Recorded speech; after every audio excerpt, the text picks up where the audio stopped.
Bonjour, ça va? Vous entendez? Voilà, nous sommes un groupe d'apiculteurs là au coin de la place. Je vous invite à venir nous visiter. On a des panneaux à lire et il y a beaucoup de choses que vous pourrez comprendre sur notre lutte. En fait, nous avons démarré une manifestation hier matin qui va durer jusqu'à vendredi matin. Elle est partie de Fawette. Elle est là aujourd'hui à Pontivy. Elle sera demain à Trinité-Port-Ouette. Elle sera ensuite à Saint-Main-le-Grand pour être devant la Chambre d'agriculture vendredi matin avec des apiculteurs de toutes les régions de France. Le problème qui se pose, c'est une grande mortalité à la sortie de l'hiver, en février et mars, sur nos colonies d'abeilles. On estime la mortalité en Bretagne à 20 000 colonies, ce qui représente 30% du cheptel breton. C'est une mortalité que l'on n'a jamais connue. La cause que l'on soupçonne, c'est la pollution environnementale, puisqu'on a éliminé toutes les autres causes, soit de maladies, de famine ou autres.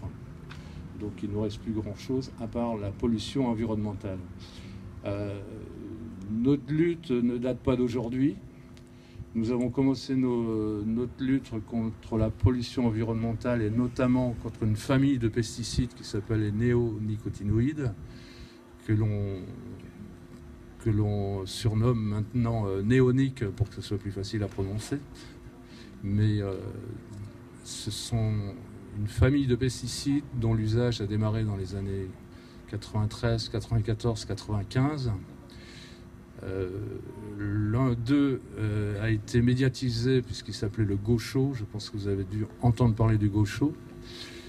Vous avez dû entendre dire que le gaucho était interdit. Or, c'est la molécule la plus utilisée actuellement sur la planète. À part le gaucho, on a eu d'autres néonicotinoïdes comme le fipronil, le thiaméthoxam. Actuellement, on a à faire face au thiaclopride qui est pulvérisé sur les colzas qui sont en fleurs, là, ce qui fait que nos abeilles ne rentrent même plus à la ruche lorsqu'il y en a. Et on est aussi face à une désinformation des médias, de l'État, de tous les lobbies chimiques. Je prends par exemple le fait que la semaine dernière, il a été médiatisé que 3 néonicotinoïdes ont été interdits par la Commission de Bruxelles. On a oublié de dire que pendant ce même temps, il y en a eu 5 autres d'autorisés. Voilà le tableau, le contexte dans lequel on est obligé de faire vivre nos abeilles.